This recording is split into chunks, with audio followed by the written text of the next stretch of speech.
Welcome back to the Win with Dice podcast, a podcast featuring members of the Win with Dice team. I'm Calvin, and I'm joined here by Ramon. Hey guys, if this is the first time listening to the Win with Dice podcast, well, thanks for listening. And this is a podcast where we talk about tabletop RPGs. Calvin and I like to take a casual approach to the hobby, so here on this show, we talk about the games that we run and the games that we play in, and all the cool, wonderful players and GMs we get to do the hobby with. And this is your first, introduction to tabletop RPGs in general. What are you doing? go play. And if you're a player, hopefully this our conversations here can make you want to jump behind the GM screen and run a session for your party. Indeed. Now this week we're getting to talk about a game that we played in. This being a continuation of the Lost Mine of Phandelver Pathfinder 2e conversion that we've talked about before, titled Unintended Consequences, some of which we may be dealing with soon. But before we get into all that fun stuff, we have to get to the most important part of the show, the Win with Dice Weekly GM Tip of the Week. Yes, the Win with Dice Weekly GM Tip of the Week, brought to you by Calvin, I guess. We never said who was going to talk about it. I guess I can initiate. It's something that sort of came up in this game and something that I'm working on behind the scenes. I don't want to say too much about. Just has to do with introducing new characters into a campaign. And then just trying to integrate them into either the ongoing narrative or into an existing character's backstory, just to give the current players and then the current characters even, and then the new characters just some basis or something to start a discussion off of, or some mystery and some hints at some certain possibilities. One thing I'm trying to do in actually both of my campaigns is just putting new characters in, and the challenge there is just trying to find something that you want to let people have the freedom to make the character they want, but at the same time, it also has to be a character that would hang out with the currently existing party and have similar enough goals that they would stick together for a period of time. And if you're doing that, just looking at ongoing plot threads or ongoing backstory elements of other characters that maybe you haven't touched yet, or that have come up already and people are aware of, and gives people something to work with, is that's one way to do that. Yeah, and it makes it a lot easier to onboard that new character into the plot, right? Because just having a random person off the street just walk into the story is kind of tough to spin as a GM, and it's even harder to, it messes with I guess it's only really gonna last for the first couple of sessions, but especially if in this instance, or instance of a very long-running game, and there's a lot of history with those characters. Just it's very odd to just be oh, I'm the new kid. Right. I'm here now. It helps to have even tangentially that history that the party can just latch onto. Yeah, exactly. If there's something that just ties them to another character, it just makes that really easy to work with, or again, puts them on the same direction as the party. Yeah, it could be a brother, a cousin, somebody who from their past, maybe even a NPC that they've interacted with in the past, or that players interacted with the past specifically, or the party, just so it's less of jarring, oh, hey, new guy, you want to come save the world with us? You look capable and had nothing to do. Making an NPC into a player character is a real fun idea. Yeah. I always like having a big cast of characters personally, even to my detriment, because I don't make very good notes or at all. So it's all just headcanon, I guess. But yeah, I like the idea that the PCs have an orbit of named NPCs that they're allies or enemies or whatever, but they can at any moment just kind of pop into the story and be okay, I know what you guys are trying to accomplish. I'm already up to speed. I'm here now to help in a bigger capacity. Yeah. All right, so let's get into it. So previously, with Unintended Consequences, the party had been making its way towards a hag island, essentially, needing to head southward so they could find a place to set off for sail to this mysterious island that does not appear on normal maps. This is, of course, because we are dealing with someone who's seeking vengeance against us. One of our previous enemies from the prior campaign, who gathered together a bunch of our other previous enemies, and then try to attack the party personally. So, under the suspicion that this person is after Teeks' mother, Teeks being a member of the party, we are trying to find said person. Yeah, a bit of like a rogues gallery. You know what I think of it? It reminds me of. It reminds me of I don't know, Scott Pilgrim. I don't know if you read that comic book about the evil exes. You know, like one dude got scorned and then arranged all of the dudes who hate us to work together. Yeah, that's fair. Yeah. So yeah, the party consists of Teeks, a changeling druid, Bren, a human monk fighter. No, ranger fighter. Ranger monk. Yeah, Jeez. He's a ranger monk, but generally just a dude, a good dude. He's a good dude, that Bren. I was thinking of Fallon, to be honest. No. We always think about Fallon. True. Kavo, a half-orc barbarian. Silrona, a human wizard. And a new character who was appearing, because previously, as we were dealing with a whole vampire town, our ratfolk alchemist Slider got himself eaten by a bag of devouring. Yes, classic shenanigans. It was very sudden and very jarring and very unceremoniously, which is very funny because Slider's player is not his first character that he's lost. In fact, he's the only character the only player that has lost characters in this campaign. Twice, yeah. R.I.P. Fallon from earlier. poor guy. He deserved better. True. So we are a member down, and we are in the city of Thornhold, looking to get passage from a ship to get to this mysterious island. So after we've settled in, we've had our night's rest, we go out during the day, we can see like dock hands hauling equipment. Tim did a pretty interesting thing where he had like a map of a large area set up, and he also had like people at separate like stalls for shops and stuff. And part of me kind of wishes we were able to stick around there a bit longer, because I feel like doing something like that, when you're using a digital tabletop RPG setup, I feel like something like that, like getting down into the specifics of a certain area, it would be really fun in a campaign that's like set in a certain city, you know, and then you start to get familiar with the people who are there, you know, what certain things are and who's where and stuff like that. I just think that'd be really fun. It's kind of a shame that we just had to like leave so quickly. Yeah, well, I mean, that's kind of like a region trotting adventure. Like we actually mentioned it during play, how much we've actually traveled all along Tim's version of the Sword Coast. Yeah, we've been up and down it. So, because we were north of Neverwinter and now we're in Thornhold, for people who might be familiar with what the map looks like.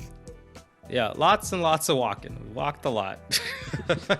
We were in a caravan, but it got attacked, so yeah, lots of walking. Yeah, every time we try to not walk, guess what? We end up walking. Just happens. So yeah, we a couple of us, that being Teeks and Bren, went to talk to some sailors. We were trying to just get a boat ride from them. Teeks tried to apply a charm spell to get it on the cheap. It worked on one of the sailors, but the other one totally saw what was going on, so we ended up having to pay normal price, which we could afford because we did have plenty of gold on us. Yeah, but why pay for anything full price if you can get it, you know, for cheaper? That doesn't make any sense. Even though, you know, we're just rolling in it now that I realize it. Yeah, that's why we're rolling in it. Yeah. And everyone else was pretty much, well, everyone else being Silrona and Kavo were doing some shopping, essentially. Including bumping into a local sandwich seller who was selling this new food contraption called sandwiches, which we were all very impressed by. Yeah, it contained no magic and no sand, so it was very confusing. Why was it named that way? Yeah, although this campaign is a little wacky. There is some dimension hopping. Silrona has a cursed cowboy hat that sends him to basically like pre-World War I like Like cowboy Western times. cowboy times. Yeah, like you know, like like the 1800s. I think it's the 1800s is when cowboys existed. I think it was the late 1800s. I don't remember. I just call it cowboy times. I feel like people Right, but get the but sense of what it specifically, means. yeah, no, but specifically, yeah, obviously in the USA, and you know, so they I don't know if they have sandwiches there, but that wasn't, we didn't think about that. I think Serrano probably knew what a sandwich was, because I think sandwiches are not a recent invention like that, but yeah. Yeah, he might have been familiar with the concept. Speaking of Silrona, he also made a new friend because as he was darting around, he accidentally bumped into a navigator who was working on a map. Yeah. And One of the fun parts of playing online is that, you know, as a player, you get to control your token whichever way you want. So, you know, as, you know, Tim's, I guess, GMing was elsewhere with other people, I just spend most of my time just running around the map like a maniac. And, you know, he called me out on it, which is fair. True. Yeah. But you did manage to replace that map, and you got him you got this guy a sandwich, and that's how you made friends with Tom the Navigator. Tom the Navigator, which, you know, I thought that he was not gonna be real, like just like a random NPC, because Tim in the Foundry, he uses like nondescript human face tokens that clearly, like, this person is just here, like background character, like they don't have a name or like an identity. They're just like, this is a person that you can talk to, but it's just there for like set dressing, right? But now he may be involved in certain adventuring that might be beyond his expectations. It's basically like Price, but yes, Pathfinder. Yes, Price always will show up. Price is a NPC from a Starfinder campaign that Calvin was running a couple years back, but we, a couple, you know, hasn't it been a couple? It's been like 4 years. 4? No, it was like 2018. It's been like 4 years. Sure. But yeah, like, anyway, but we pressed a newly recruited guard from our prison planet to join us and become basically space outlaw. But I don't know how I convinced them to join, but I did, and now I'm gonna try to convince Tom, probably. Looking forward to that. But yeah, we managed to do some shopping, and after all that, we settled down in a tavern. And that's when someone caught eyes with Silrona, because they had very similar wide brim hats, and Silrona's wearing his cowboy hat. Yeah, you know. And this was our time meeting Josephine Orloff, otherwise known as Finn. Yeah, which is the Sliders player's new character. Indeed.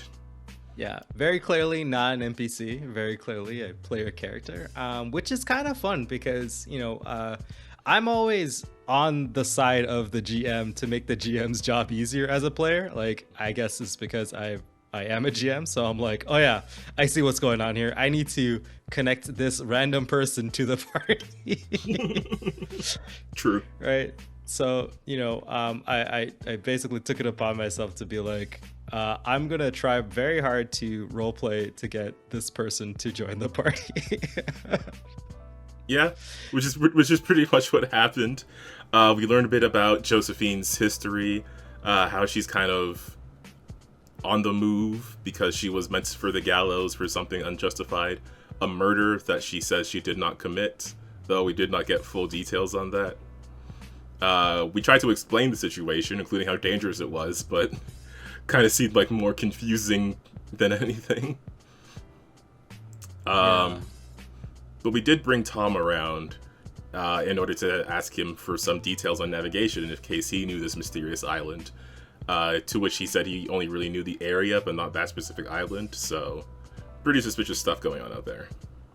Yeah, but he didn't want anything to do with us because I think he was within our, I guess, with our table or whatever, drinking with us while we explained in grave detail to the new player character Finn about, you know, what's going on and why we're, we're getting revenged on, but we're gonna seek revenge on the revenger. Yeah. And how we dimension hop all the time, and how we fight all sorts of crazy baddies and things like that, and how we're adventuring, and how it's not that life is hard, but apparently Finn's character is on the run anyway and needs to find a group of people who are constantly moving, which we are, accurately. At least for now. I feel like at this point, Teeks wants to give up the adventure stuff and settle down, but we'll see if that happens. Teeks is just getting tired, man. Teeks is like, oh man. Yeah, a lot happened in the last month or so. Yeah, it's like her longtime friend Fallon dies, and then her new friend dies, and then all the stuff with Teeks being connected to these witches or hags, sea hags, I guess, that's on Sea Hag Island. I like that Silrona just refers to it as Sandwich Island because it's a beach, probably. and it has witches, which are basically hags in his book. But it's cool. It was cool to kind of, I guess, recontextualizing all of the campaign so far in like a small bit, as well as like roleplay being like a lawman. It's been a while because like so when Silrona goes back to the cowboy dimension, he's actually the good guy, right? He definitely plays like the lawman. He definitely is trying to do good. But here in Fantasyland, he understands that the rules, like the people here are way more powerful than than like back in Cowboy Land. Yeah. And like the rules here are like not good. Like they not like they're not good, but it's like the laws aren't really that good, and he can really just kind of mess around, and like versus like being in the Wild West where like there's more consequences to his shenanigans. Yeah, unintended consequences. Yeah. But yeah, no, I see what I definitely see what you're saying there. Yeah, but we did good. I think you actually mentioned the campaign during that conversation too, which is like the name of the campaign, which was super funny. We just rolled credits immediately. Yeah, I'm definitely gonna do that in every campaign that I'm in and every campaign that I run. I'm gonna squeeze the title in somewhere. You said it. It's over. So yeah, after meeting up with Finn and having a discussion about where we were going next, we rested up, figuring out what rooms everybody wanted to be in. And then the next day we headed out to the docks. We met up with the sailors we had talked to previously, and as we were having a discussion with these guys, there was this sudden incursion as someone just teleported in on the docks. I like to call it incursion. Like it's like, yeah. And this was the appearance of High Hat Harry, one of the major villains of the campaign. Ramon, do you want to explain who High Hat Harry is? Yes. High Hat Harry is a interdimensional gun for hire. High Hat Harry is a hobgoblin that is working for the big bad who who is doing the revenging on us. Yeah. And he is a gunslinging hobgoblin that has a bunch of cursed hats like Silrona's, except all these cursed hats are very different, and he like wears all of them at the same time, like kind of like Team Fortress 2. I think you could stack hats in that game. Yeah. But essentially High Hat Harry has a bunch of hats on his head and is actually very dangerous. So he can jump through different dimensions. You don't really know when that guy's gonna show up. And he did. He showed up right behind, I believe, the sailors who were like, trying to charter their boat. Yeah, and he did end up shooting one of them right when he arrived, and then called out the party, Silrona specifically, because Silrona is his rival. Yeah. He is. Yeah, we go way back. We've been, I guess, he's been messing around in the cowboy dimension, and there's been a bounty on his head for 500 USDs or 5,000 USDs, I should say. Sorry. Oh. Yeah, it was like a lot. I don't know if Tim did the math on it, but Tim made the poster, so I was like, oh, sick. That's a lot of money. That's how crazy this man is, and that's how terrible he is. But he showed up, but instead of, I think he shot one of the dock members, or sorry, the sailors. Yeah. And but when we took a good look at him, he was all sliced up and scratched up, and looks like he was already in a fight. Yeah, he showed up looking pretty beat up already. At the time, or at least immediately when he showed up, we didn't really know why. But we did go into attack mode, essentially. Yeah, just immediately, this dude has been I think the biggest thorn in our side so far. Yeah, he shot Thalum. He killed Thalum. He shot Teeks' father. He's been so far the most dangerous physical opponent. Wyvern, guy who's getting revenge, has been probably the most dangerous still, but we haven't actually met him physically, so we don't know what we're dealing with there. Yeah, so, he showed up and, then it was attack mode. I think it was pretty cool because, we just leveled up, so we got for me, it was pretty awesome because I finally got 4th level spells, which is always get into that one.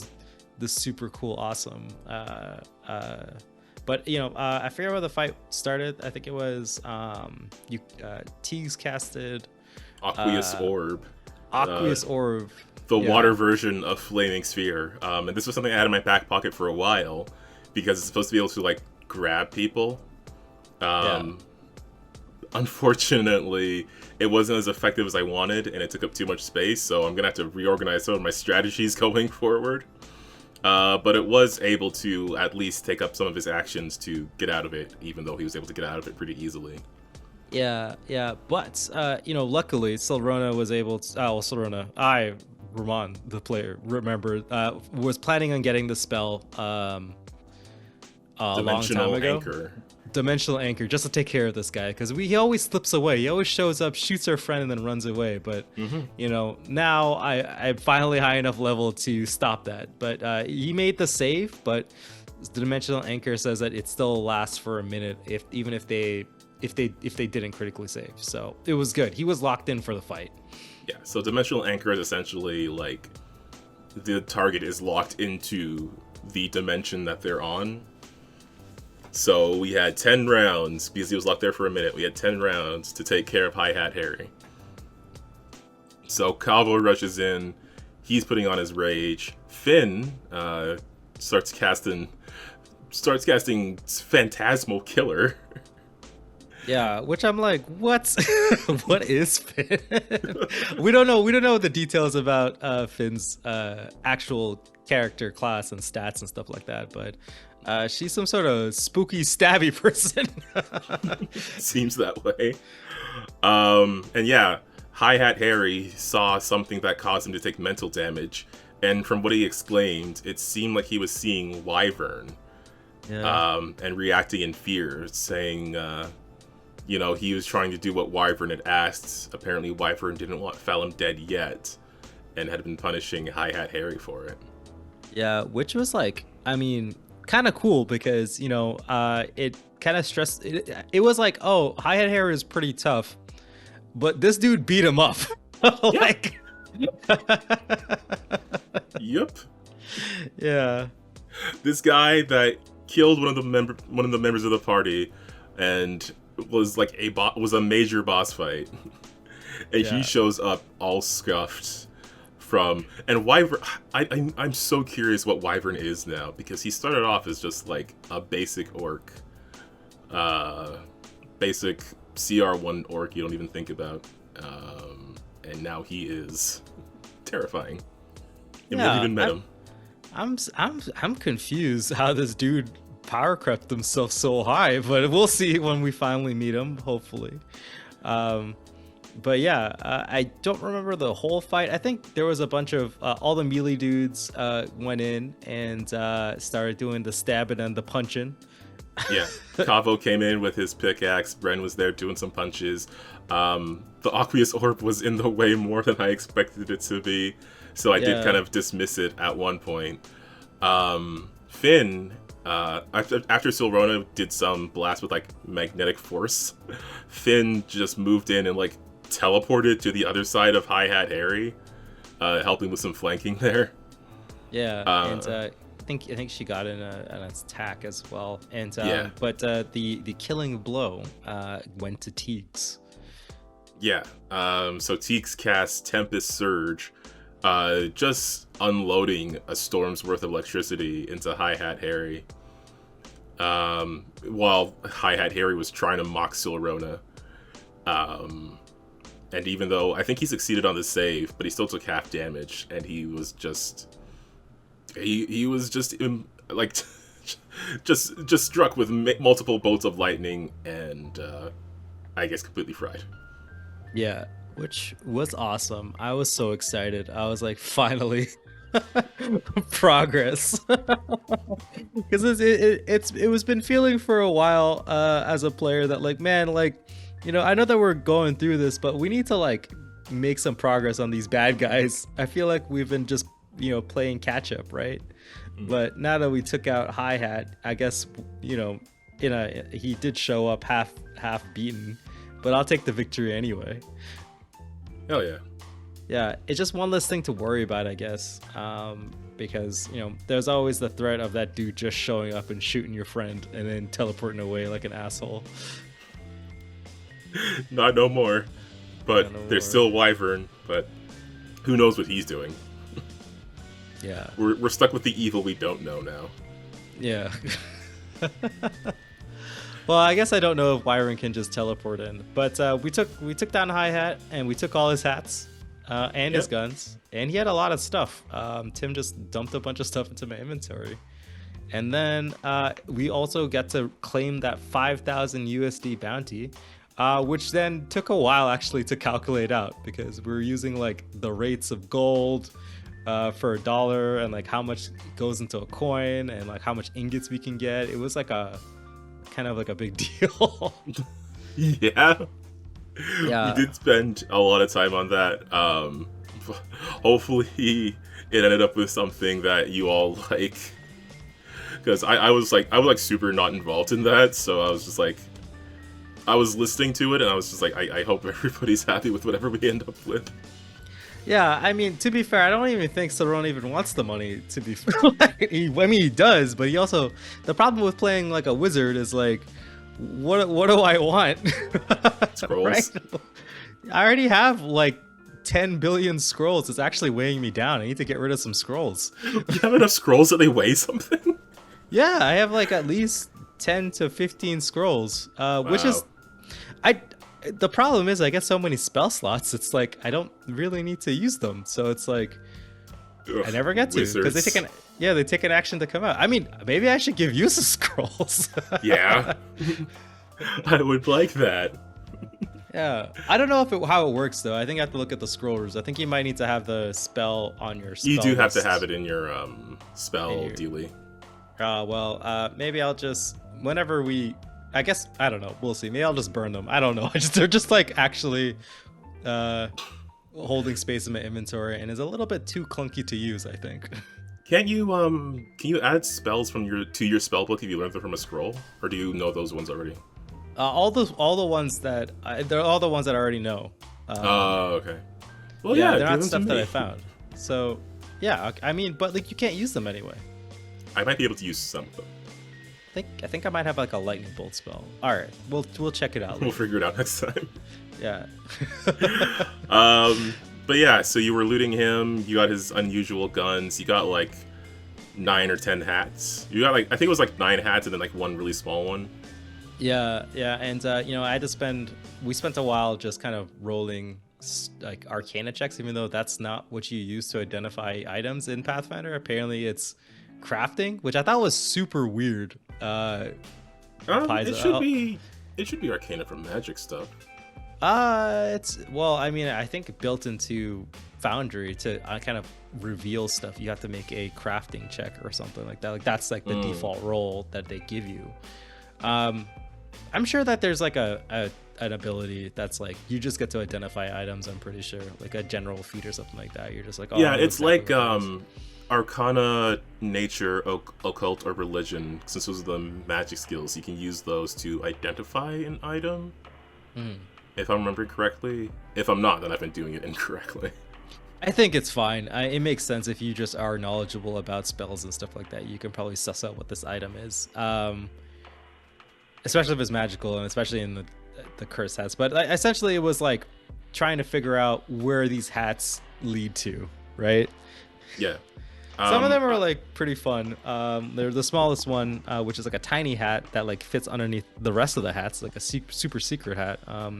Is from like a small dimension where, you know, if you went there, you'd be super big. But I guess it's like a rat-sized dimension. So if I gave it to a deputy who is my rat familiar and my lawyer, he can go there if he wants to. I had written down like the names of the hats because I could see the name of the item, but I don't have like where all of them go because I don't know yet. So, well, we don't actually know where they go. We just have, based on the names, it's like what we suspect where they go. Like, there's like the black tricorn horn, is that what it's called? Horn hat, whatever. It's like that's Pirate World, yeah. And you know, there's another world that's like clearly steampunk inspired, but I failed the roll on that one. Yeah, I can't remember all of them. I'm pretty sure there was like a fantasy China one, but I can't tell. There was a jester's hat, and I was like, is that just like the fair or something? Like, is that just you're just going to clown dimension? Clown dimension? I don't want to go there, so I'm not gonna. Same. Yeah. So yeah, while Silrona was figuring that out and hopped over to the cowboy dimension just to get that bounty, everyone else was having this conversation with Finn as the other sailors returned.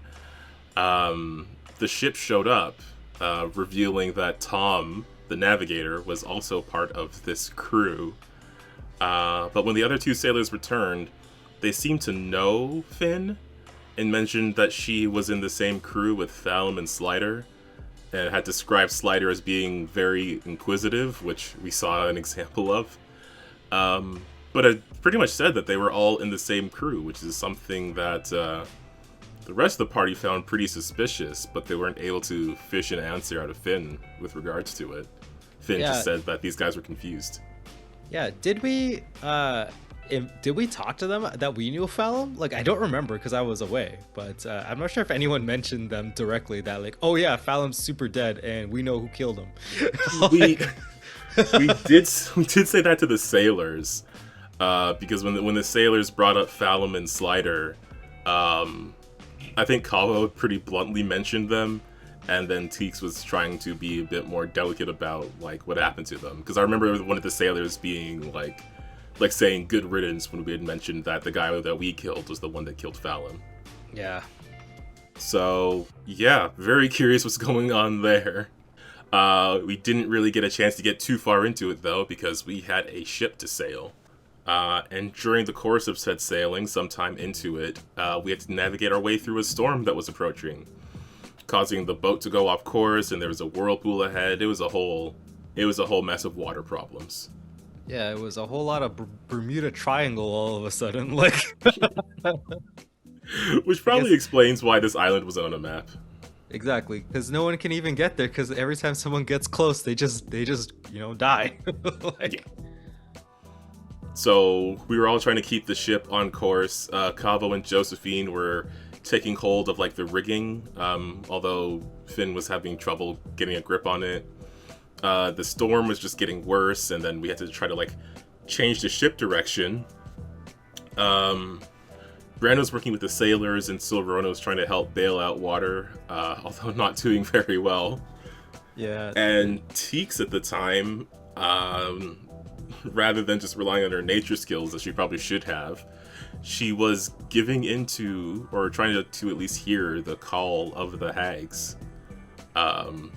Which is a thing, it's just like a very narrative thing that's only mentioned like a couple of times in all Pathfinder rules. But it's like this thing that's supposed to like draw a changeling to their hag nature. And I don't know, I thought it'd be fun to play with that for a bit, because I don't know where that will go. I don't know if Tim has a thing for it, but I want to keep pushing that button and just see what pops out. Yeah, I'm excited for the update Pathfinder to the Pathfinder rules. They're gonna go into like the hags and witches more, which I think they do a really good job at. So, hey, Oh, I hadn't even yeah, thought of that. They probably will have some changeling stuff. yeah, yeah, yeah. Ooh. That's gonna So be it'll pretty be spicy. fun. It'll be fun. So excited about that change. And yeah, it was cool. I think I was in and out of that one because I was dealing with some personal stuff during the session. But Some yeah, cat Sorona stuff. sucks. Yeah, Sorona sucks at bailing out water.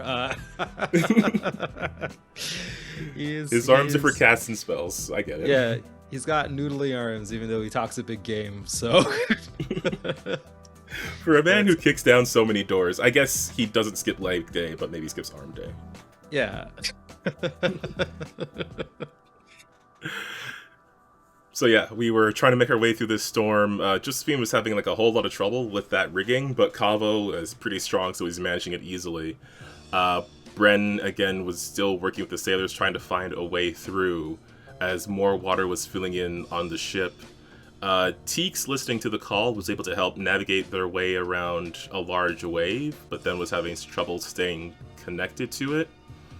Up to the point where a large blast of lightning struck a hole in the boat, causing more water to come in, sort of overwhelming Silrona and Josephine, who had gone to help him out. Teeks was still listening to this call with some help, with some magical help from Silrona. Yeah. And then, within a flash of lightning, Bren saw this translucent rowboat appearing ahead of the ship. A rowboat that we had put out Fallum's body onto when we had given him his Viking funeral. And Bren was able to see the lone figure of Fallum on this boat. It's just sort of like sailing forward ahead of our ship and beckoning for Bren to follow. Which was super sus. Yeah. we're like, is Salim trying to kill us? Like, or No? Probably no, not? probably Maybe? not. We're like probably not. It's probably trying to help us, but you know, you never know with ghosts, right? True. Yeah, I think because me and Bren's player were just talking about this a moment ago. It seems like Fallum was trying to help, maybe. Maybe trying to get us out of the storm towards like a safe location, or purposely pointing us to this lighthouse or to the Hag Island. But at the same time, we know there's something up with the lighthouse, which I'll get into in a bit. Because I'm getting ahead of myself when I say the lighthouse. We know there's something up with this area, and we know there's hags around, so a ghost illusion wouldn't be out of the question for any of that.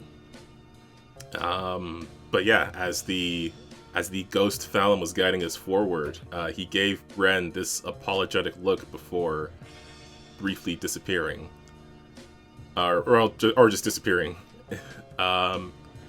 And at that point, we started to see some light on the horizon, and we managed to make our way out of the storm. There was still plenty of bailing of water and patch repairs to do, but we were able to stop at a small island that had a lighthouse on it. And then there was a bit of just flashing back because we did hear something about a lighthouse. Sister Gurel, a member of the Harpers, who we had some interactions with, and that Teeks is a part of, sort of, like an initiate, I guess, had mentioned that she got like an unfinished report from an agent that went missing, and it mentioned something strange about a lighthouse off the coast. Seemed like this was the lighthouse. Yep. Yeah, sorry, I didn't want to. Sorry to interrupt, but like, it's always so funny when like Sister Gorilla comes in clutch. Like, I'm always like, when did you learn this information? Like, this was the thing that I had to like look in my notes for, and Tim actually had to mention it because I completely forgot the lighthouse part. It was like the first session of Unintended Consequences that this came up. oh, really? Oh my god! I was like, when you mentioned that, I was like, what? Like at the table or like in the session, I was like, where did you get this information? I guess that makes sense. Yeah, I was just looking at it now. Yeah, like literally the first session of Unintended Consequences, we were still in Phandalin, and we were trying to figure out what to do next, and we were talking to people in Phandalin, including Sister Gorel, and she had mentioned something about a lighthouse. Yeah, I guess it was them sewer notes worked out again. True. Just those notes waiting. So yeah, we pretty much ended the session with arriving at this island. The crew is staying behind to fix the ship. And we see this lighthouse ahead of us with like just this large tower in the middle of this island. And who knows what it could mean. There's hags around, Wyvern is around, ghosts are around. There could be any number of things lurking on this island. Yeah, And, which yep. in Tim fashion, he like puts the map out, and it's just like this massive like tower base. Like it's so huge. And I'm like, geez. I'm like, we have to go in there. This so-called tower, which is basically a giant fortress. Yeah, I'm really excited to get to it. I feel like we're probably going to end up getting separated just because of how we navigate maps. Yeah. So hopefully there's like, nothing too dangerous here.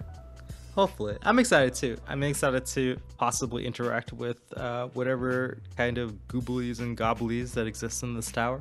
And yeah, it looks fun. Yeah, I hope we I'm still like excited and nervous about a confrontation with the big bad evil guy. Well, evil in quotation marks, Wyvern. I'm just so curious about what he's capable of. And it's such a struggle to be like a prepared caster. Because you have to be like, okay, I gotta figure out every single spell and every number of them I'm gonna use throughout the whole day. Yeah, I mean, it is a little rough, but I don't know. I'm a prepared caster, but I guess it's different because everyone relies on you to help them. And you're like our support caster, and I'm just the dude who shoots the big magic spells. Like, aren't wizards more of a spontaneous caster? Like, you have a number of spells you can use for any spell you know, basically? well, Because you have more no. spell slots than I do. Yeah, but I usually I only fill them up with. I'm not spontaneous cast. I'm a prepared cast. I just never change my spells. I have an ability. Wizards have an ability to like drain their bonded item for free and just get a spell slot back. Oh, I thought you were like Bard. No, we straight up. We're the same caster, but I never. So how do you have so many more spell slots? I thought that was the thing. I thought it was like you know less spells, but you have more spell slots. That's why I thought you were.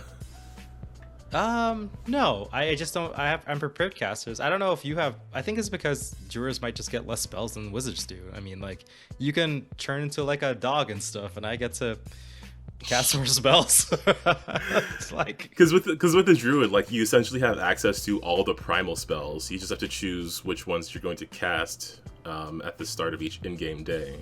yeah, and wizards have access to all of the arcane spells, but I get an extra spell. Oh, yeah, I guess you would. Yeah, but I get an extra spell from my not dedication, but like my schooling or whatever, the school that I chose.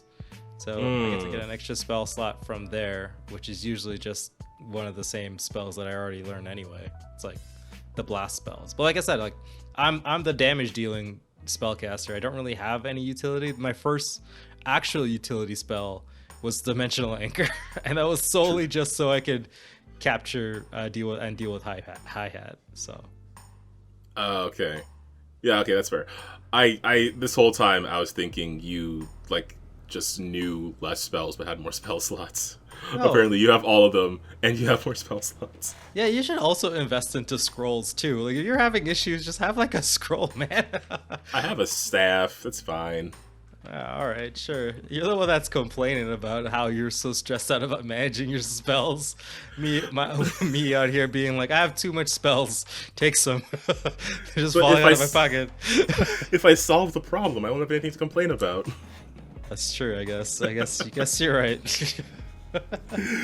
All right. Ramon, anything else you want to mention about this game before we head into the outro?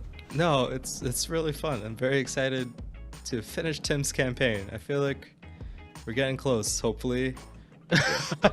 So yep. I was gonna say not that it's like bad, it's that it's so good. I want to get to the end. Right? Yeah, I want to see where this all goes in the end. I'm also very curious about what he has planned next, because he has mentioned a campaign 3 before, but I have no idea what it could be. And I've been looking for an excuse to hopefully whenever we play it, it'll be in time that I can play a kineticist. Oh yeah, true. So we'll see how that goes. Although if anything happens to Teeks, then I don't know. Maybe the party will meet a new kineticist friend. Well, maybe. I mean, if Teeks gets in the dirts, that would be kind of tough. I think that would be a pretty big loss for the party, because I think Teeks has been pretty integral. At this point, it'd be tough to lose anybody because everyone's been pretty integral. But we'll see. That's just how the bones go sometimes. True. And if y'all out there are curious to see where those bones go and where those dice land, just hit the subscribe button for the next time we talk about this game or any other ones that we are playing in or running, or any other things that are going on in the TTRPG space.